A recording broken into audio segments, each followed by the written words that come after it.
Kami bersyukur Bapa, kasih karunia-Mu begitu ajaib, dahsyat dan luar biasa. Kasih karunia-Mu yang telah mengubah Paulus yang tidak berdaya, ingin melakukan kehendak Allah, tidak sanggup, ingin menolak dosa, tidak punya kuasa. Kasih karunia-Mu telah mengubah hamba-Mu yang berkata, aku sanggup melakukan segala kehendak Allah di dalam Kristus yang memberi kekuatan. Kami percaya Tuhan, kekuatan Kristus melimpah atas kami bagi ini. Kuasa Kristus menopang hidup kami, menopang keluarga kami, menopang jalan hidup kami, sehingga kami dapat terbuka menyadari kami bukan orang dari dunia ini. Kami sebagaimana Kristus, kami berasal dari surga, diutus ke dunia untuk menghadirkan perubahan. Itulah panggilan yang begitu mulia, agung, ajaib, dan luar biasa. Perlengkapi kami dengan firman-Mu, dengan kuasa-Mu. Demi nama Yesus kami berdoa, haleluya, amin. Kami silakan duduk kembali, shalom. Pagi hari ini saya ingin mengajak setiap saudara untuk mengalami anugerah Tuhan luar biasa, di mana dunia ini dipengaruhi oleh dua teolog besar. Ini mempengaruhi sebagian besar gereja di seluruh dunia. Yang pertama adalah Calvinis. Dia menekankan tentang kedaulatan Allah sampai dengan sistem teologian yang berkata predestinasi. Manusia itu keselamatannya ditentukan oleh kedaulatan Allah. Maka muncul teolog yang lain yang bernama Arminian. Dia menekankan kedaulatan manusia. Sehingga manusia itu menjadi penentu. Dan dua hal inilah yang mempengaruhi sebagian besar gereja-gereja di Indonesia, di seluruh dunia. Kalau orang bertanya kepada saya, kalau Pak Petrus ikut yang mana? Dengan sederhana saya jawab, saya ikut Rasul Paulus. Kalau saya mengikut kuat Calvinis, saya sedang mengikuti istilahnya sistematik teologi. Kalau saya ikut Paulus, saya menganut sistem teologi biblikal. Lah, hari ini dua-duanya itu melihat dari sudut pandang yang berbeda. Yang satu menekankan kedaulatan Allah, yang satu menekankan kedaulatan manusia. Apa yang dikatakan Paulus? Kedaulatan Allah adalah mutlak, tapi Tuhan mengembalikan, memberikan pada manusia kedaulatan untuk memilih. Kedua-duanya Paulus menggabungkan, itu anugerah, namanya kasih karunia. Dan hari ini kita akan belajar dengan jujur biblikal apa yang dikatakan kitab suci. Kita harus mencoba menanggalkan presuposisi, praanggapan sementara. Kita harus membuka hati apa yang sebetulnya Alkitab katakan pagi ini untuk kita. Dan mari, judul temanya adalah hidup bagi Kristus.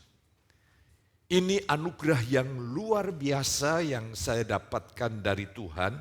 Mari kita akan baca bersama-sama supaya sudah dapat menikmatinya di dalam Filipi pasal yang ke-20 sampai 22a. Ini konteksnya adalah 12 sampai yang ke-26. Tapi saya akan baca yang intinya. Tapi kita tidak keluar dari konteks yang ada. Mari kita baca ayat yang ke-20 sampai ke-22a. 2, 3. Sebab yang sangat kurindukan dan kuharapkan ialah walau aku dalam segala hal tidak akan melainkan seperti setiap awal, demikian pun seawal Kristus dengan nyata dimuliakan di dalam tubuhku, baik oleh hidupku maupun oleh matiku. Karena bagiku hidup adalah Kristus dan mati adalah keuntungan. Tetapi jika aku harus hidup di dunia ini, itu berarti bagiku bekerja memberi buah. Sampai di situ. Mari kita akan lihat selanjutnya apa yang dikatakan Alkitab, saudaraku. Ayat yang ke-21 kita mau teliti. Tapi sebelum saya mengajak saudara melihat ayat ini, coba tolong tayangkan Lukas 1 ayat 46 dan 47. Kita akan melihat. Ini sama. Modelnya sama ya. Lukas pasal yang pertama ayat 46 sampai 47. Ayat yang ke-46, lalu kata Maria, jiwaku memuliakan Tuhan. Kata memuliakan ini, terus ayat yang ke-47, dan hatiku bergembira karena Allah Juru Selamatku. Kalau kita melihat seperti ini, kita akan membaca kalimat tadi. Tapi ada terjemahan yang lain yang membalik. Hatiku bergembira karena Tuhan, maka jiwaku memuliakan Tuhan. Coba ayat yang ke-46, kita akan lihat di sini saudaraku. Jiwaku memuliakan Tuhan, ini dari bentuk verb indikatif present. Saat ini yang sedang berlangsung. Ketika Maria jiwanya memuliakan Tuhan, dilatar belakangi oleh ayat 47, dikatakan dan hatiku bergembira karena Juru Selamatku. Kata bergembira itu adalah verb indikatif auris. Sesuatu yang sudah terjadi. Berarti ada terjemahan lain ketika saya coba dalami, bagus sekali. Hatiku, rohku bersuka cita karena Tuhan, baru jiwaku memuliakan Tuhan. Nanti dalam ayat yang ke-21 sama. Dalam teks aslinya. Lah, hari ini ketika kita melihat, oh berarti jiwamu bisa memuliakan Tuhan, kalau dasarnya hatimu, spirit saudara bersuka cita karena Tuhan. Kita kembali ke dalam slide kita. Mari kita lihat ayat yang ke-21 dikatakan bahwa hidup adalah Kristus dan mati adalah untung. Ini kalau kita melihat mati adalah untung. Ini kalau kita pikir ini adalah keuntungan pribadi. Kita lepas dari penderitaan, lepas dari kesusahan, lepas dari pergumulan hidup, ya, lepas dari keputusasaan. Bukan yang dimaksud Paulus. Dikatakan hidup dari kata shen, ya, itu adalah bentuk infinitive present, aktif. Jadi ketika Paulus sedang menjalani hidup, ini adalah hidup untuk Kristus, bagi Kristus, bagi kepentingan Kristus. Mati dari kata apotamein, ya, itu adalah infinitive auris, aktif. Ya, dari kata apotnisko, ya, itu die, itu bentuk auris. Kalau kita mendalami dari ayat ini susah ini mengartikannya begini. Kalau saya terjemahkan begini loh. Hidup bagiku Kristus dan aku telah mati. Itu untung. Lah terus bagaimana? Lah kita bisa melihat ayat ini dari pemahaman tulisan-tulisan Paulus yang lain. Jadi mati adalah untung, yang dimaksud adalah Paulus telah mati bersama Kristus di atas kayu salib. Mati bagi dosa, mati bagi dunia, mati dari egoistik kepentingan diri, dan hidup bagi Allah, mati bagi dosa, mati bagi hukum Taurat, menyatu dengan Kristus supaya berbuah bagi Allah. Konteks untung di sini sebetulnya adalah Paulus bersyukur, bersukacita. Inilah berita Injil. Inilah inti berita Injil dan harusnya ini menjadi pusat sukacita saudara. Semua saudara tanpa saya melihat pengalaman hidup saudara, yang saya bagikan sementara adalah kebenaran yang objektif. Ya. Ini bicara masalah posisi saudara di hadapan Allah. Saudara sudah mati bersama Yesus. Saudara sudah mati bagi dosa. Saudara sudah mati bagi dunia, sudah mati bagi egoistik, mati bagi kedagingan, dan hidup bagi Allah. Itu namanya kebenaran objektif, posisi. Lah, kuasa Roh Kudus akan membuat yang posisional ini, yang indikatif ini menjadi imperatif, artinya tuntutan untuk kita bertindak sebagaimana identitas kita yang baru dalam Yesus. Jadi saudara dan saya nih setelah mati bagi dosa, dosa tidak berkuasa lagi. Maka perintahnya Pak Paulus adalah dosa jangan berkuasa lagi. Hendaklah anggota tubuhmu menjadi senjata kebenaran. Ini harus bersumber dari pekerjaan kasih karunia. Sistem dunia juga mengajarkan bagaimana orang lepas dari dosa, mana mungkin. Tapi saudara dan saya adalah karena kita telah dibebaskan dari dosa, dosa tidak lagi berkuasa, maka otomatis oleh anugerah kuasanya, saudara tidak menghambakan diri lagi kepada dosa. Lah kita melihat saudaraku yang kasih. Jadi saudara hari ini betul-betul ciptaan baru. Amin. Yesus berkata di dalam Yohanes 17:16, mereka, saudara dan saya bukan dari dunia. Dan kita ada di dunia diutus untuk mengubah dunia. Kita bukan untuk bersimpati dengan dunia. Percayalah dunia ini suatu saat akan dibinasakan.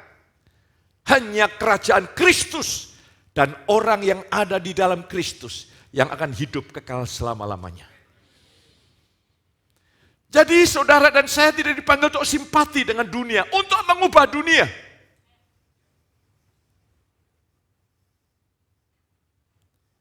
Hari ini mari kita akan lihat.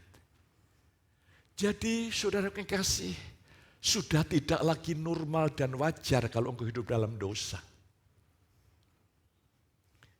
Setiap dosa itu datang dari roh jahat. Apapun bentuk dosa. Sudah tidak normal, sudah tidak cocok. Tidak cocok dengan posisi kita, identitas baru kita. Dengan yang namanya dosa sudah tidak ada hubungannya sama sekali. Kalau saudara terjatuh dalam dosa, itu tragedi. Hari ini Tuhan berikan kekuatan supaya engkau bisa mengalami iman. Dosa tidak lagi berkuasa. Ini harus tegas. Kalau saya tidak tegas dengan hal ini, saya bisa digoda oleh iblis untuk mempermainkan sesuatu di dalam emosi saya. Saya harus tegas dan jelas, tapi tidak bengis, penuh belas kasih.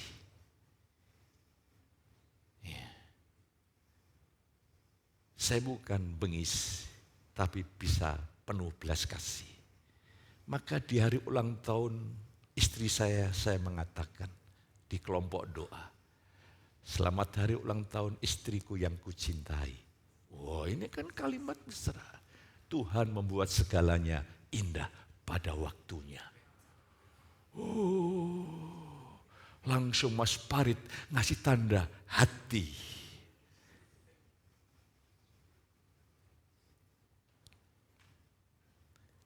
Tapi kasih dan romantis yang tidak ada ketegasan itu namanya flamboyan. Hari ini saya ingin mengajak kita akan melihat bersama-sama. Jadi saudara kasih, kita ini telah mati bagi dosa, mati bagi diri sendiri, mati bagi hukum Taurat, tetapi hidup bagi Allah. Jadi sekarang ini kalau kita hidup lewat pekerjaan kasih karunia, kita telah dimerdekakan, dibebaskan, ditebus, bahkan hutang dosa kita di hadapan Bapa telah dibayar lunas oleh darah Yesus. Maka kalau kita hidup di dalam kasih karunia adalah hidup bagi kepentingan Yesus. Hidup bagi kerajaannya, tidak ada unsur hidup bagi kepentingan diri. Karena kepentingan diri sudah tersalib bersama Yesus 2000 tahun yang lalu. Yang setuju katakan amin. Mengapa saya bilang begitu? Saya terpengaruh khotbah tadi malam. Pendetanya berkata, yang setuju katakan amin. Hari ini mari kita mau lihat. Supaya saudara melihat betul-betul mengalami percepatan yang luar biasa. Saya hari-hari ini menemukan banyak hal yang secara cepat mengalami hal-hal yang luar biasa. Oke, terus kita akan lihat.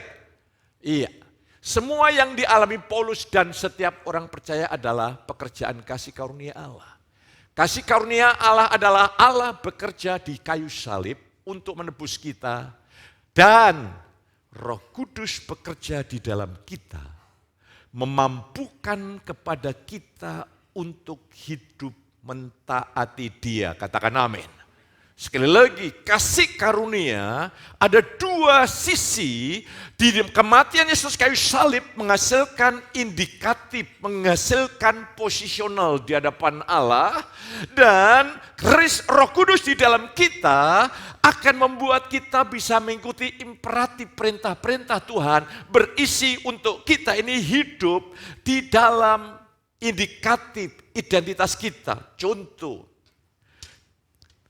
Kristus telah membayar lunas. Itu bentuk indikatif. Perintahnya adalah, karena itu muliakan Tuhan dengan tubuhmu.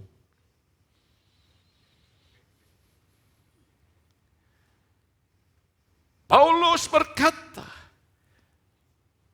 kita di dalam Yesus telah mati bagi dosa. Imperatifnya, janganlah hendaknya dosa berkuasa dalam tubuhmu. Sebaliknya, pakailah anggota tubuhmu menjadi senjata kebenaran. Lah, semua perintah ini sebetulnya untuk mewujudkan anugerah yang sudah kita terima di dalam alam rohaniah ini terwujud dalam tindakan praktis. Itu kasih karunia luar biasa. Yang salah adalah Paulus menentang, saya menentang ketaatan yang bersumber dari keselamatan berdasarkan tindakan. Jemaat di Galatia telah terseret oleh orang-orang Kristen Yahudi yang belum paham Injil yang Paulus beritakan. Dia untuk mendorong, mengajak orang-orang Galatia untuk patuh kepada perintah Allah supaya diselamatkan. Yang benar adalah ketaatan adalah buah keselamatan.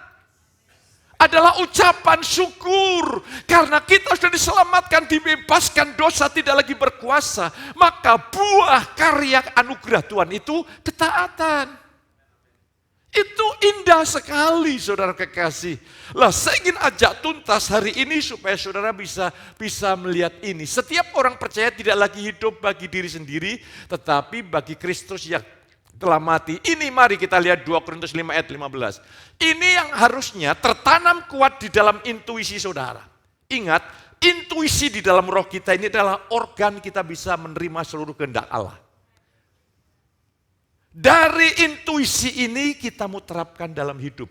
Jadi hari ini saudara harus menanam sebuah filosofi hidup.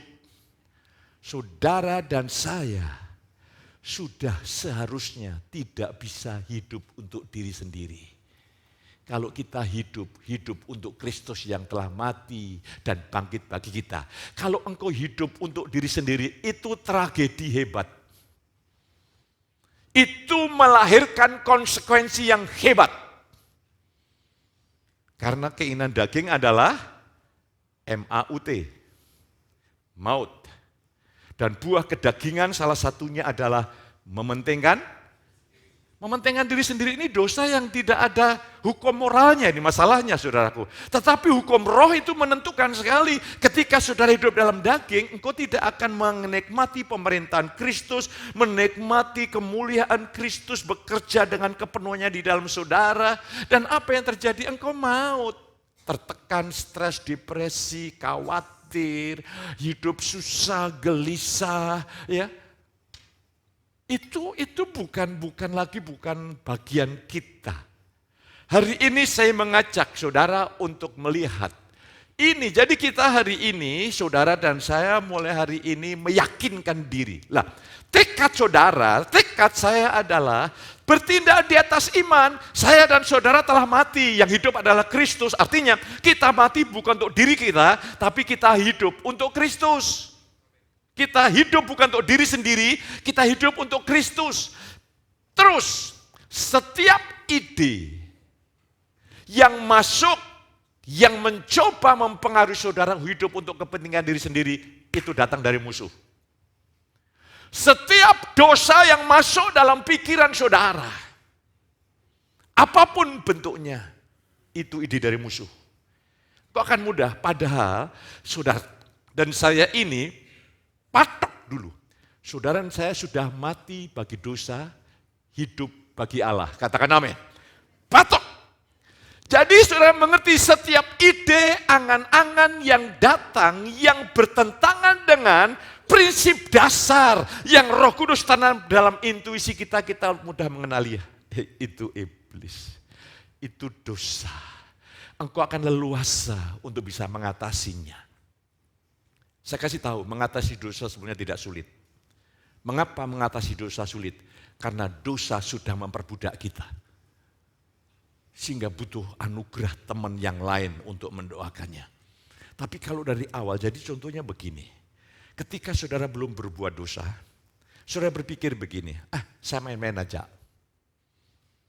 Seolah-olah semua masih ada dalam kedaulatan saudara. Tapi ingat, di balik dosa itu ada tangan iblis. Begitu kau masuk di dalam dosa, bukan engkau yang mengendalikan dosa, dosa yang mengendalikan saudara. Kasih karunia membuat saudara saya berdaulat penuh, katakan amin.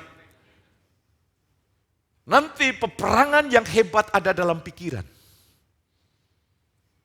Ini peperangan yang hebat. Dan ini saudara alami dengan serius.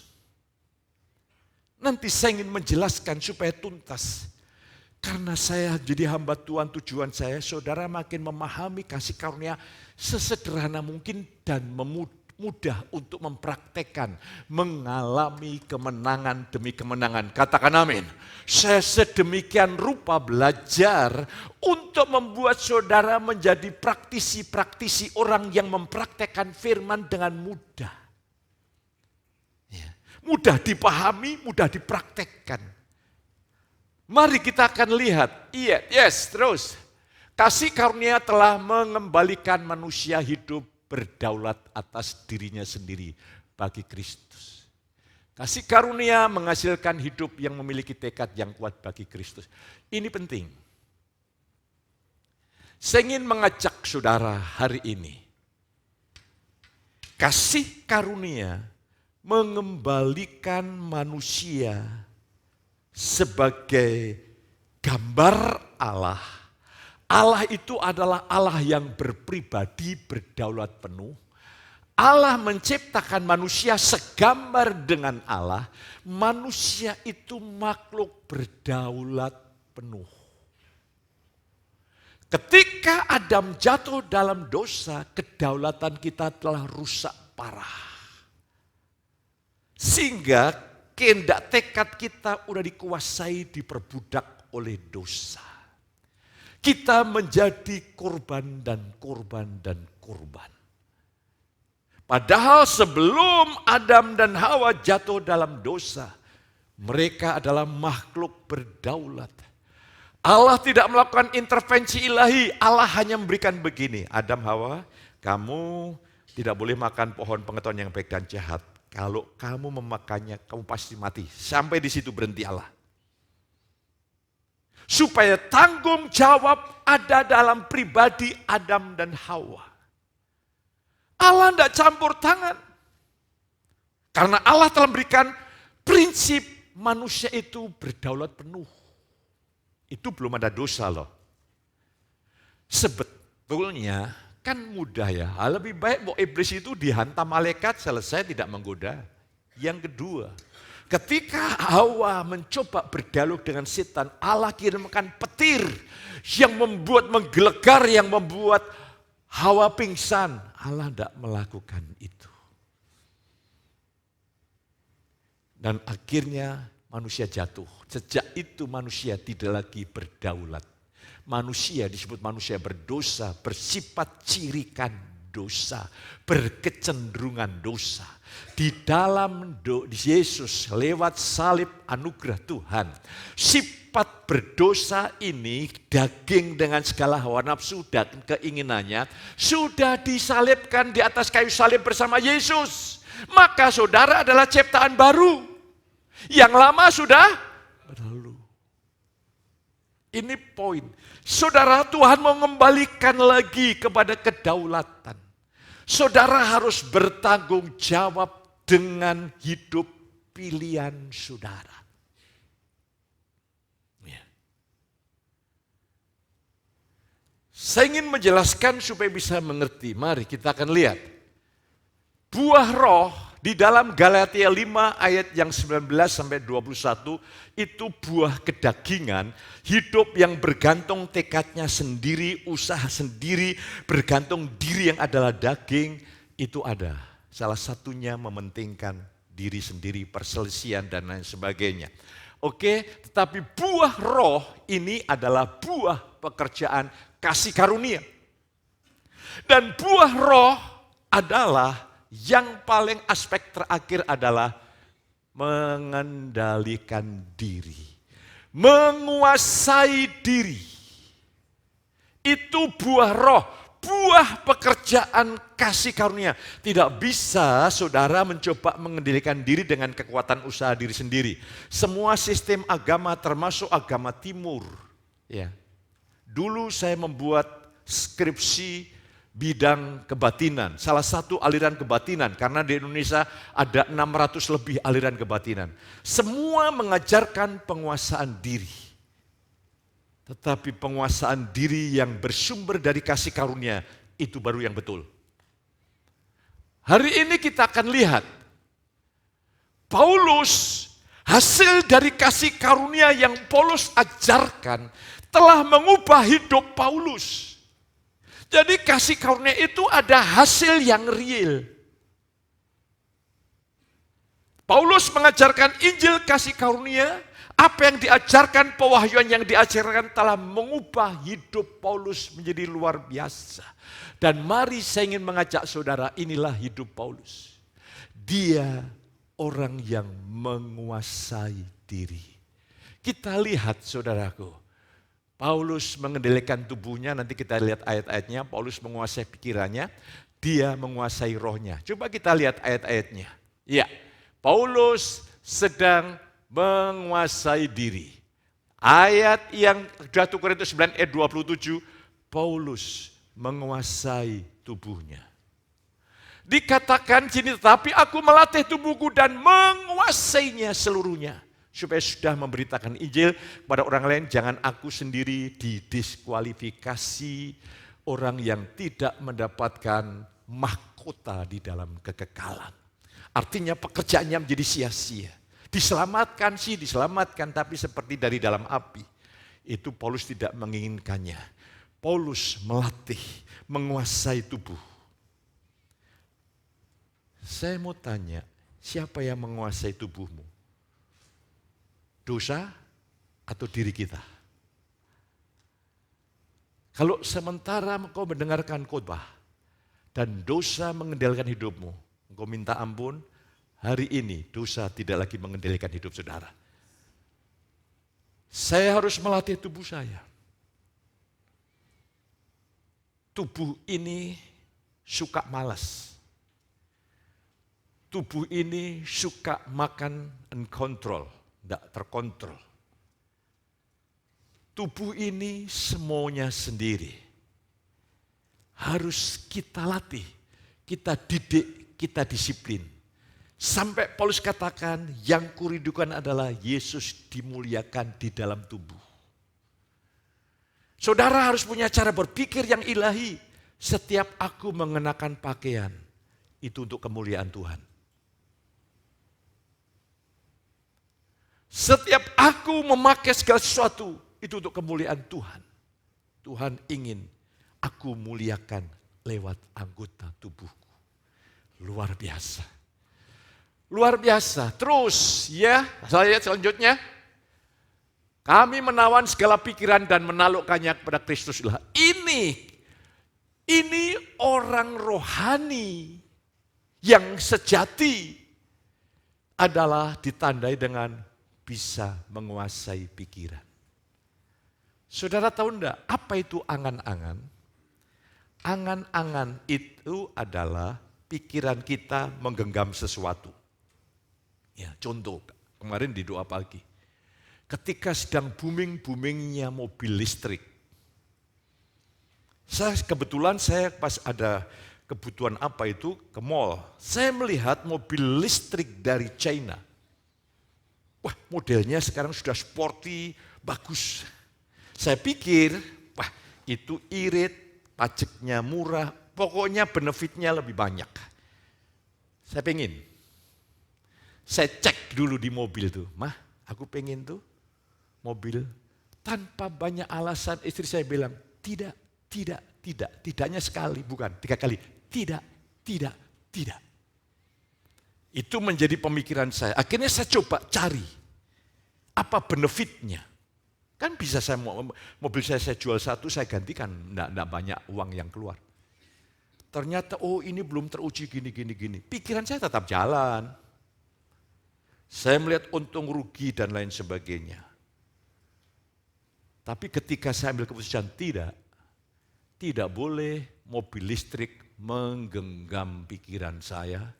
Sampai saya mimpi naik mobil listrik, saya mencoba untuk terus semuanya hanya saya gunakan untuk mendapatkan mobil listrik. Berarti saya diperbudak. Ketika saya berkata tidak, oke, saya berdaulat atas pikiran saya, selesai. Saya melihat mobil listrik, tidak tertarik. Mengapa engkau tercobai? Engkau dicobai oleh karena keinginan. Ketika engkau stop, tidak. Saya tidak lagi menginginkan. Jadi saya melihat muda-mudi itu kadang-kadang banyak stresnya. Udah jatuh, apa? Udah jatuh? Cinta. Saudaraku, jatuh cinta itu kelihatannya menyenangkan, menyusahkan. Karena bagi seorang laki-laki, pikiranmu menggenggam seorang cewek. Tapi yang celakanya, tanpa sadar, cewek menggenggam saudara. Makan ingat dia, minum ingat dia, kehilangan fokus. Lah kok, aduh ini di mana kedaulatannya? Kapok apa ora kowe?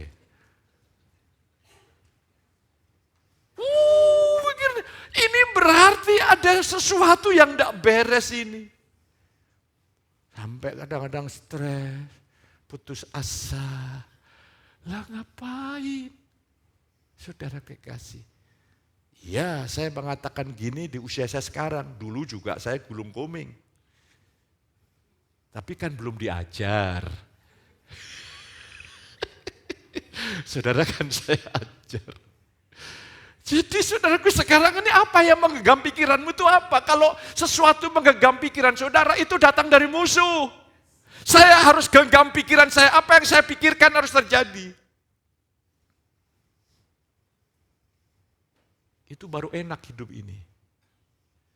Saya dulu ketika saya belum paham tentang kelengkapan ini, kadang-kadang iblis menyerang, wah gitu saya sakit.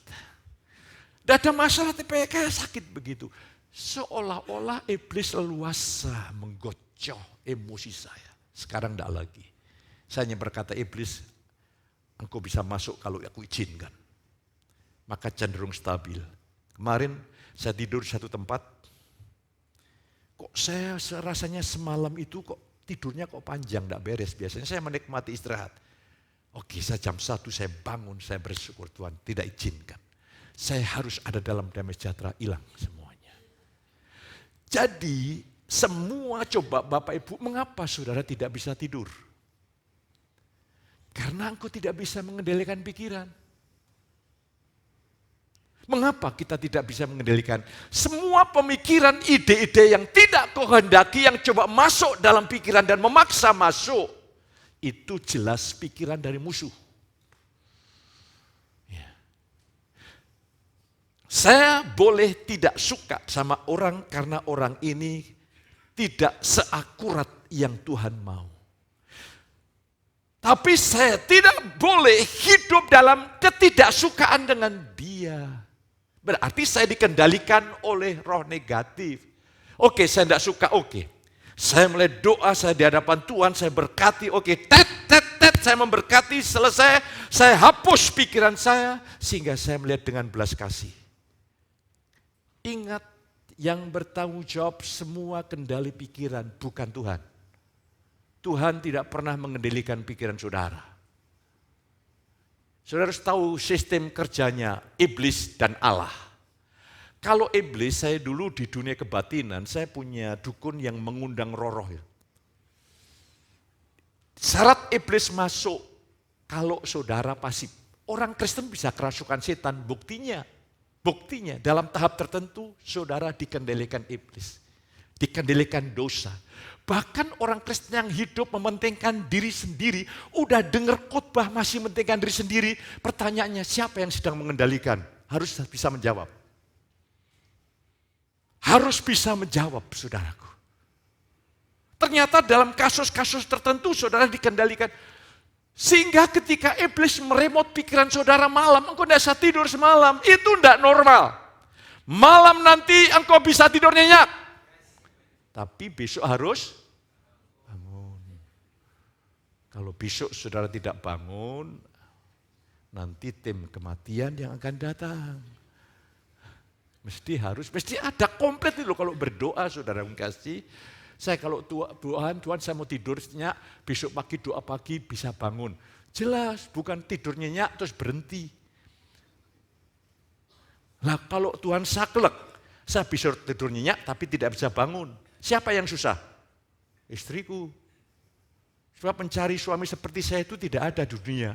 Kan saya cuma satu. Pikiran ini peperangan yang hebat. Tanda orang yang rohani itu, saudaraku, engkau bisa kendalikan pikiran. Berdaulat penuh. Aku hanya memutuskan memikirkan apa yang aku pikirkan. Semua ide yang tidak aku inginkan yang coba masuk, jelas itu datang dari musuh. Jadi saudara merdeka, haleluya. Saudara mau istirahat merdeka, mau makan juga merdeka, luar biasa. Dan ini kalau diterapkan dalam hubungan suami istri luar biasa. Dulu saya tidak mengerti bahwa iblis itu mengontrol. Kadang-kadang kalau istri saya salah sedikit begitu, itu kayak langsung spontan ya, tanpa saya kendalikan tuh langsung saya bereaksi kadang-kadang sampai titik tertentu agak sedikit berlebihan. Tapi karena saya tidak mengerti, setelah saya mengerti, oh itu berarti musuh mengendalikan. Secara prinsip, hei suami kasihilah istri, lindungilah istri. Istri merasa aman dengan kehadiran suami. Oh, ibu-ibu ditolong kok ada yang amin. Terlambat. Hari ini saya saklek. Tapi karena kita bersaudara tidak apa-apa. Ya. Setelah saya mulai mengalami perubahan. Kemarin di satu tempat. Karena hadiah khusus untuk istriku yang kucintai. Saya bangun pagi. Saya kalau pergi gitu sudah bawa sepatu olahraga. Biasanya saya kalau olahraga setiap pagi 1 jam lebih. Sampai jam saya ada tulisan, target tercapai. Tapi karena hari itu saya didewasakan Tuhan. Saya ingin membimbing istri saya supaya suka olahraga. Saya mengikuti iramanya. Ya. Jadi saya ikuti, sebetulnya bagi saya baru sedikit gitu, tapi saya ikuti iramanya. Saya ikuti, yang penting istri saya senang dulu olahraga, baru nanti biar punya kesukaan olahraga. Saya tuh dalam hati saya loh, saya ini berubah banget ini. Saya bisa istilahnya kalau bahasa Inggrisnya itu ngemong istri gitu. Nggak tahu yang dari Manado artinya tahu enggak itu ngemong itu. Apa ya bahasa Indonesianya apa ngemong itu? Momong, alah podo wae, alah podo wong Jawa ne. Haleluya, haleluya. Luar biasa. Dan saya harus jadi bahagia. Kalau enggak, iblis bisa mengontrol pikiran saya, perasaan saya bertanggung jawab. Jadi Paulus katakan, aku menaklukkan pikiran kepada Kristus. Ya, sebetulnya kalau diterjemahkan aslinya, ya, kepada ketaatan Kristus. Itu adalah bentuk genetif Kristus. Jadi Kristus, ketaatan Kristus itu salib. Semua kehidupan yang bersumber dari diri sendiri, kalau bahasa populernya hidup yang dari jiwa, dari diri sendiri, harus saya bawa kepada maut. Saya harus menghayati hidup yang ilahi karena saya dan saudara telah mengambil sifat kodrat yang ilahi. Jadi saya harus bawa itu hayat yang jiwani, perasaan kasihan kepada diri sendiri, merasa saya ini menjadi korban, saya ini diperlakukan tidak adil di tengah-tengah keluarga. Siapa di antara kita yang punya orang tua sempurna? Orang tua kita kan sedang dalam berproses. Tapi kita harus menjadi orang yang dewasa, bertanggung jawab penuh atas nilai. Saudara juga tidak boleh, saudaraku harus kontrol emosimu, mungkin marah. Engkau berdoa mungkin engkau tidak dijawab Tuhan. Bukan tidak dijawab, Tuhan menjawab dengan cara yang lain. Ya. Langsung saudara tidak boleh begini, dah kalau begitu saya tidak ke gereja. Saya tidak mau ini, saya tidak mau tinggalkan Tuhan. Lah kalau engkau meninggalkan Tuhan, Tuhan tetap Tuhan, yang rugi saudara. Engkau ke dalam kebinasaan dan jangan bermain-main dengan kalimat maut itu. Saudara berdaulat, oke. Saya harus bertanggung jawab. Terus selanjutnya ini, Roma 12 ayat 11 ini. Saudara harus bertanggung jawab dengan roh saudara. Ada sebuah bentuk ini sebetulnya bentuk, dalam bahasa Yunaninya ini partisipal tapi berfungsi sebagai imperatif. Janganlah hendaknya kerajaan kendor, biarlah rohmu. Dalam 2 Timotius 1, kobarkanlah karunia Allah yang ada padamu. Ini kalimat ini artinya engkau harus bertanggung jawab, roh saudara harus mendidih. Ini tanggung jawab saudara. Jadi saya bertanggung jawab. Saudaraku, saudara mengerti Alkitab, itu baru hanya apa yang kau mengerti. Saudara merasakan hadirat Allah, itu hanya apa yang kau rasakan. Dirimu diwakili oleh tekadmu. Yang kau ingini ini mewakili seluruh totalitas hidup saudara. Lah saya harus mengandalkan roh saya. Satu saat ini adalah saling tukar tempat. Saya harus dipimpin oleh roh saya, yaitu ketika roh saya menangkap intuisi, itu harus saya terapkan dengan tekad saya untuk terterapkan dalam hidup. Tapi roh saya bisa tenggelam, bisa merosot, bisa kehilangan sukacita, bisa tertekan, bisa depresi. Saya bertanggung jawab. Manusia utuh saya bertanggung jawab. Saya mulai berdoa, saya mulai perkatakan firman, sehingga roh saya kembali menyala-nyala. Itu bukan tanggung jawab Tuhan, itu tanggung jawab saudara. Ketika rohmu menyala-nyala, berarti engkau hidup dalam kekuatan Tuhan. Maka apa yang terjadi? Engkau punya kemampuan ilahi untuk menolak dosa. Mari hari ini saudara kekasih. Loh Pak, berarti kan ini ada usaha diri. Salah. Usaha diri adalah saya orang berdosa, saya ingin berjuang untuk taat. Ya, untuk menjadi kudus, untuk menjadi taat. Nah, itu adalah usaha diri.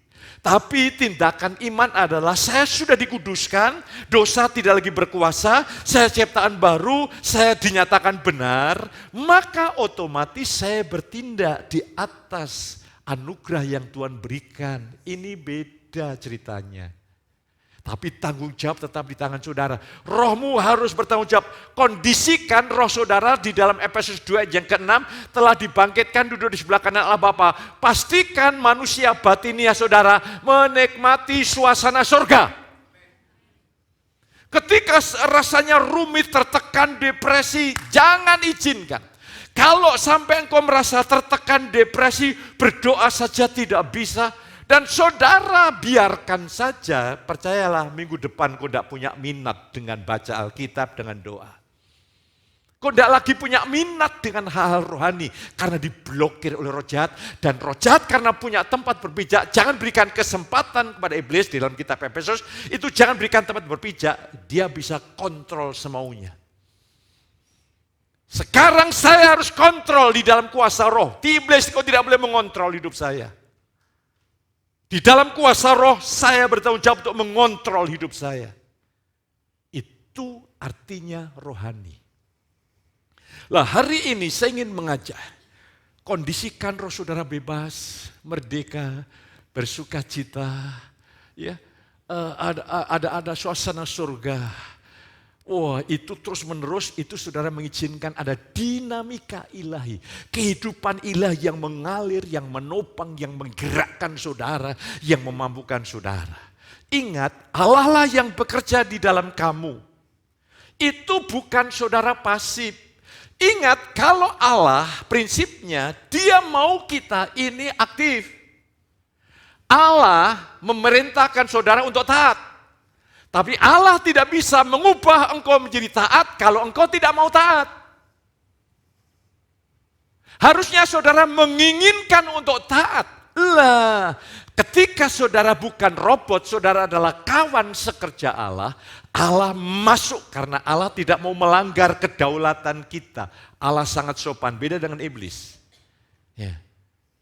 Nah, hari ini mari saya ingin ajak saudara, tanggung jawab dengan tubuh saudara. Nanti saya ingin jelaskan. Engkau tidak boleh mati sebelum menyelesaikan tugas. Akan saya sudah mendapatkannya. Jadi saya kemarin pelayan di satu tempat. Pelayanan di satu tempat. Saya cari hotel itu susah ya. Hotel saya lihat kok jelek ya. Cari lagi kok jelek ya. Cari lagi kok tidak menarik ya. Akhirnya saya bel anak rohani saya, halo oh, Pak janganlah tidur di tempat saya. Ya ini hamba Tuhan di daerah, ya fasilitasnya baik menurut lingkungan. Ya. Bagi saya ya tentunya lebih nikmat di hotel. Tapi saya tidak mencari, sekali lagi, fasilitas. Saya mencari hati yang rindu kepada firman. Dan masuk saya, tidur di situ. Saya tidak tahu maksudnya apa. Ternyata waktu mengobrol, dia begitu, aduh Pak Petrus, saya sadar. Padahal dia berbuat dosa moral juga tidak. Betapa dalamnya saya telah jatuh. Saya itu mau seperti dulu Pak. Dia dulu kalau deklarasi itu, dia bangun untuk bangunan gereja, dia bilang, Pak Petrus, itu beras untuk makan tukang-tukang tidak pernah habis. Tuhan suplai secara ilahi. Saya mengalami mujizat. Sekarang ini Pak Petrus, saya tidak ingin, saya tahu harus balik lagi. Rasanya tidak mampu. Berarti ini teman anak rohani saya ini sedang lumpuh. Saya datang, saya sadar Pak. Saudaraku, saudara pikir engkau tidak bisa pelayanan. Engkau pikir itu normal, engkau lumpuh. Harusnya kalau engkau merdeka, engkau tahu pelayanan baik, melayani. Kalau saudara hanya tahu dan kau tidak melakukan apa-apa, engkau lumpuh. Iblis sedang mengendalikan hidupmu. Bagi saya tahu itu kehendak Allah, baik keadaannya atau tidak baik keadaannya, saya jalan. Saya harus mentaati. Itu namanya kerohanian yang sejati. Saya berdoa supaya kelumpuhan-kelumpuhan hari ini dibebaskan. Ya. Sehingga saudara menyala-nyala melayani Tuhan. Satu orang minimum dapat 1 talenta. Ada yang 2, kalau saya mungkin 5. Anak saya Daniel, pendeta muda Daniel itu 5. Tapi saudara tidak seperti saya semuanya. Tapi paling tidak 1. Paling tidak engkau harus punya tanggung jawab. Di dalam kebun anggur Tuhan. Jadi kita ini tidak boleh main wacana ya. Diri kita diwakili oleh pilihan, tekad, keinginan hasrat. Tuhan bekerja di dalam kamu itu bukan kita pasif. Tuhan itu membangkitkan keinginan kita sekaligus kemampuan. Kalau dari diri kita mau tidak mampu. Tapi kalau kita ini melekat, tadi pagi saya berdoa dari jam 4 itu sampai jam 5 kurang begitu sebelum saya minum kopi pagi. Saya mulai menyembah Dia berkekuatan, power. Saya ini harus berkhotbah Tuhan. Saya harus menghadapi benteng-benteng iblis yang mencoba sehingga banyak jemaat yang terkondisi untuk tidak memiliki kebebasan, kemerdekaan. Saya berperang di sana. Saudara harus memiliki kendali diri. Apa bagian hidupmu yang tidak bisa kau kendalikan? Berarti itu dikendalikan oleh musuh. Engkau bertanggung jawab mengendalikan dirimu sepenuhnya di dalam kuasa roh. Saya mau tidur. Saya kemarin ketemu pas anak-anak remaja putri.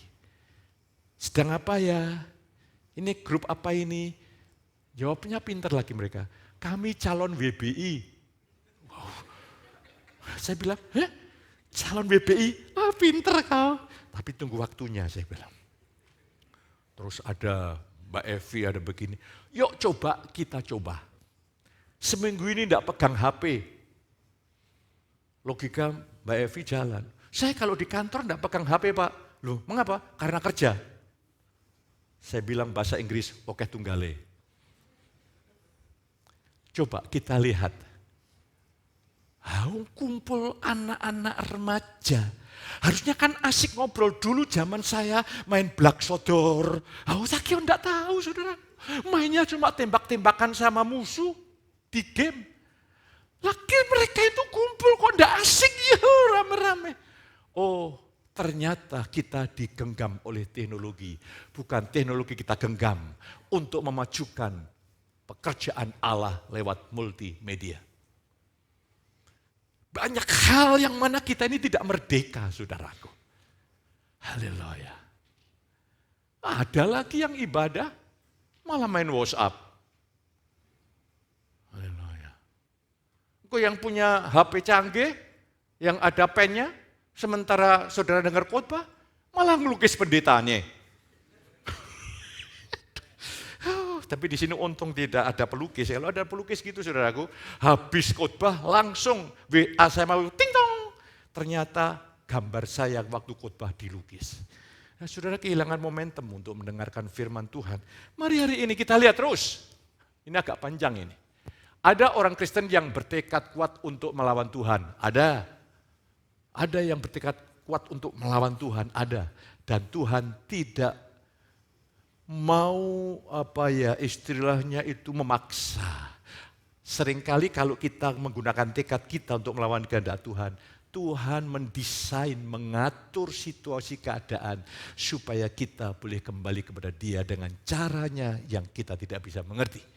Ya, ada orang Kristen yang bertekad kuat untuk melawan Tuhan, sebaliknya ada yang bertekad kuat untuk hidup taat.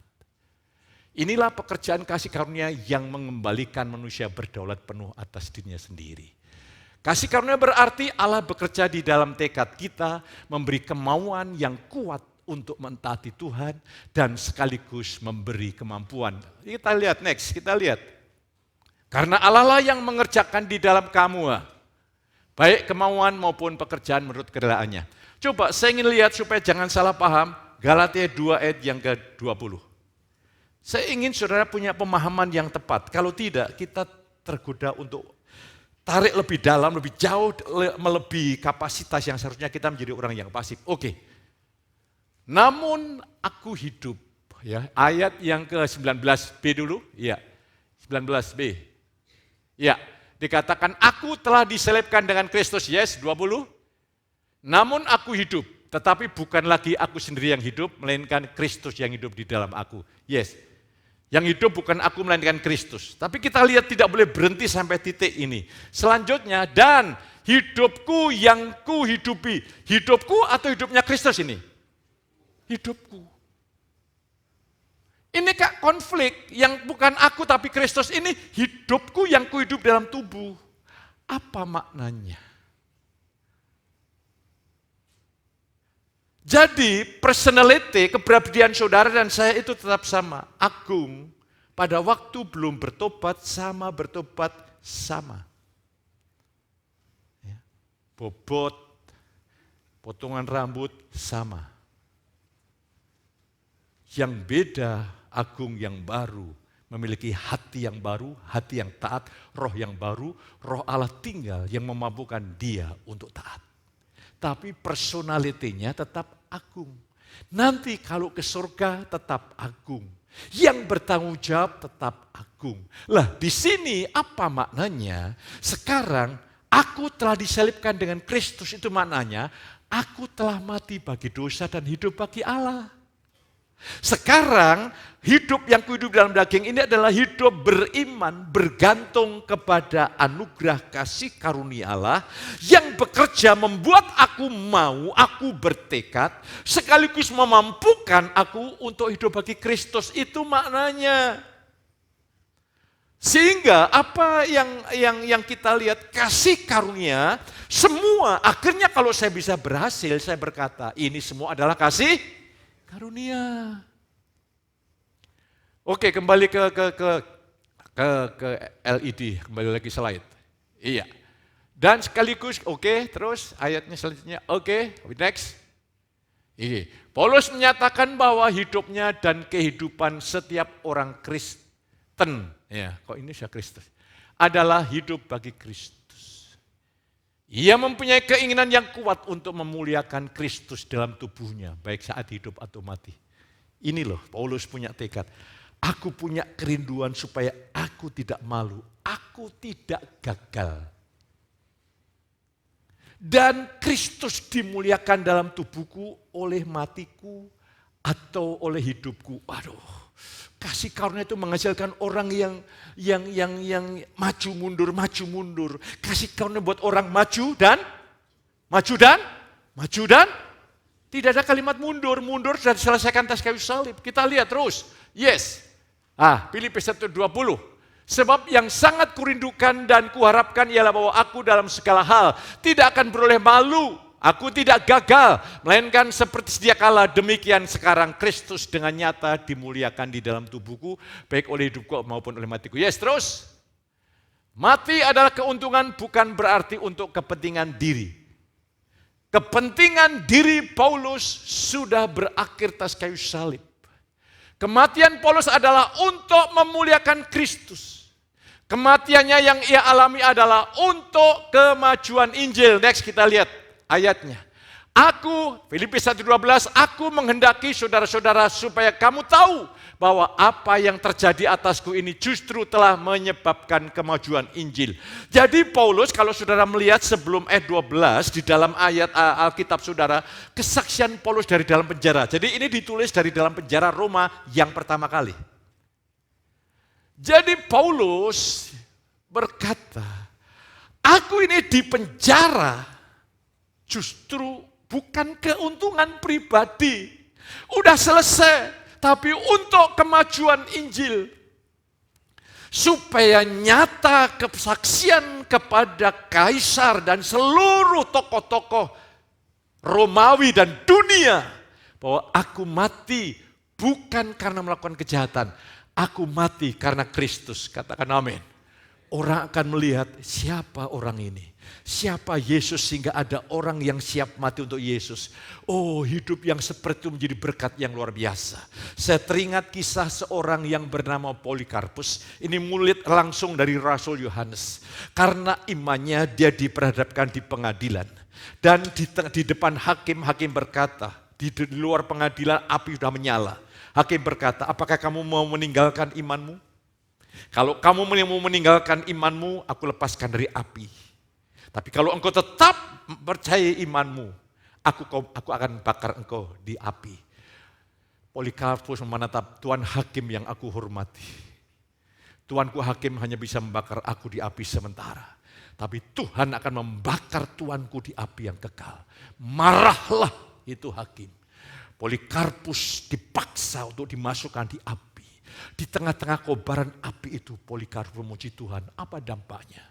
Orang-orang Kristen, anak-anak muda yang tidak serius dengan Tuhan. Melihat kesaksian itu hidupnya diubah luar biasa. Diubah luar biasa. Ada orang yang siap mati bagi Yesus. Di Batak tidak ada kekristenan sampai sekarang. Kalau tidak ada salah satu misionari yang mati dibunuh oleh orang Batak. Kesungguhan saudara dengan Tuhan akan menarik banyak orang. Orang kan bertanya-tanya, Tuhannya siapa sih? Kalau dia siap mati untuk Tuhan. Yes, Tuhanku adalah Yesus Kristus. Kesungguhanmu dengan Tuhan itu akan berdampak luar biasa bagi orang lain. Maka hari ini ambil keputusan yang besar. Dan kita akan lihat saudara yang kasih. Yes, mati adalah keuntungan bukan berarti untuk kepentingan diri. Tidak. Terus, tetapi ternyata bahwa kematian Paulus bukan karena melakukan kejahatan. Seharusnya kehidupan anaknya hanya untuk kepentingan dan kemajuan Injil. Demi Injil dan untuk Injil. Kisah Rasul 20:24, aku rela kehilangan nyawa. Ini loh, arti hidup bagi Kristus itu punya tujuan untuk kepentingan Kristus, titik. Saudara siapkan anakmu, berikan pendidikan yang baik, yang terbaik. Tapi berikan masukan hidup untuk Kristus. Didik anak-anakmu. Dari sejak dini, boleh main HP seizin saudara. Saya bersyukur, saya kagum dengan mantu saya Rin. Dia bisa mengajar anaknya, cucu saya. Saya lihat, saya kagum. Cucu saya ini kalau saya sama istri saya ke Salatiga, kalau pulang pasti nangis, kadang-kadang histeris. Terus diajar. Kemarin saya pulang, kami sudah ngomong, nanti opa sama oma mau pulang jangan nangis ya. Iya, oke, kami mau pulang. Dia masuk, ditanya sama istri saya, ngapain? Aku mau nangis. Lah, tadi kan sudah bilang, jangan menangis. Oh iya, aku enggak jadi nangis. Aku mau ngantar opa sama oma keluar. Itu karena hasil didikan. Haleluya. Hasil didikan. Saya ingin didiklah anggota keluargamu untuk bertanggung jawab terhadap dirinya sendiri. Amin. Pemuda-mudi, tidak ada lagi di antaramu yang jatuh cinta. Yang ada adalah naik cinta. Jangan mau jatuh, naik. Amin. Haleluya. Ya, kalau saudara melihat ya muda-mudi gitu, kalau ketemu di ibadah tuh greng. Saudara bilang, naluri. Aku tidak hidup dari naluri, aku hidup dalam pilihan dewasa. Amin. Udah saudara berarti, jangan hilangkan perasaan cinta, itu naluri. Tapi kita tidak hidup dalam naluri, kita hidup dalam pilihan moral. Lah hari ini mari saudaraku, next kita lihat. Iya, kalau Paulus hidup berarti memberi buah. Lah ini hidup bagi Kristus seperti apa? Ia tidak mau membuat sia-sia kasih karunia Allah. Ini agak sedikit panjang. Mari kita akan lihat 2 Korintus 6 ayat 1. Sebagai teman-teman sekerja, kami menasihatkan kamu supaya kami jangan membuat menjadi sia-sia kasih karunia Allah yang telah kamu terima. Sebagai teman-teman sekerja, ini saudaraku, ini bentuk auris, artinya bagi jemaat di Korintus yang telah percaya Yesus, bagi saudara saya, kita tidak boleh menyia-nyiakan kasih karunia Allah. Ingat, keselamatan itu bukan tujuannya untuk kesenangan pribadi. Keselamatan itu artinya engkau diubah berbuah bagi kerajaan Allah.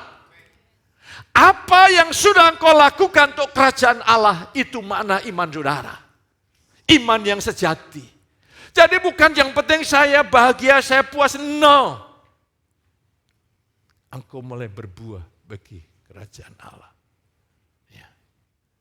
Saya tadi pagi ini tanya sama istri saya, loh kok itu ada siapa yang pemain piano itu? Ya karena pakai apa? Jadi saya tidak mengenali, rindu ya untuk pelayanan. Kebetulan dia pianis yang baik. Saya berdoa supaya engkau yang punya talenta, engkau berkata ke kantor atau ke istri saya atau ke pendeta muda Daniel, aku ingin melayani, itu luar biasa. Aku tidak bisa berdiam diri untuk kerajaan. Oke, terus sebagai teman-teman sekerja Allah, terus ayat yang ketiga, dalam hal apapun kami tidak memberi sebab orang tersandung. Paulus punya tekad, aku tidak memberikan di depanku hambatan untuk orang maju di dalam Tuhan. Ini sebuah, Paulus katakan, aku tidak mau orang tersandung sehingga aku bisa memenangkan banyak orang. Luar biasa.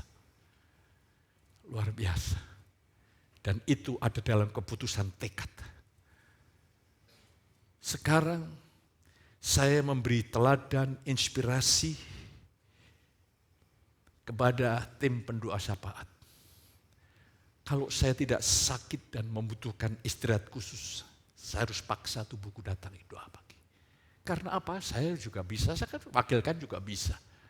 Tapi apakah saya menempatkan sandungan bagi orang lain yang ingin berdoa syafaat? Ini masalahnya dengan influence, pengaruh. Lah, saya ingin mengajak saudara, dalam segala perkara aku tidak ingin menaruh sandungan. Luar biasa Paulus ini, kasih karunia itu membuat hidup Paulus yang total untuk Tuhannya. Siap mati untuk Tuhannya, siap menyerahkan nyawanya untuk Injil. Mari saudaraku, berebutlah sesuai dengan talentamu untuk terjun di dalam kebun anggur Bapa. Sesuai dengan talenta, bakat, waktu, dan kesempatan. Hidupmu tidak akan pernah sia-sia. Selanjutnya, kalau Paulus hidup berarti memberi buah, luar biasa. Paulus ingin memuliakan Tuhan, Paulus memberi buah bagi jemaat di Filipi. Kamu, kemajuanmu makin nyata, sukacita makin nyata. Saya berbuah, saudara makin diperkaya dengan hal rohani. Saudara makin diperkaya dengan nilai-nilai kerajaan Allah. Saudara makin diperkaya dengan keyakinan kedaulatan Allah yang luar biasa yang Tuhan berikan. Musuh tidak bisa masuk tanpa seizin saudara. Itu artinya berbuah, dan sekarang setiap jemaat saudara berdampak dan bersyukur ada care group. Masuklah di dalamnya, ikutilah, berkembanglah di sana. Ada pelatihan-pelatihan di sana. Saya yakin hidupmu tidak akan pernah sia-sia. Bagi jemaat di Filipi, mereka dibangkitkan. Dan terakhir, kematian bagi kita bukan keuntungan pribadi. Kematian bagi kita berarti tugas kita sudah selesai. Katakan amin. Yang kedua, kita akan bersekutu dalam kekekalan yang tanpa hambatan. Berarti selama kita hidup, kita bekerja, berbuah bagi kerajaan Allah. Tuhan menolong, Tuhan memberkati pemain musik untuk menyiapkan diri. Mungkin ini agak panjang.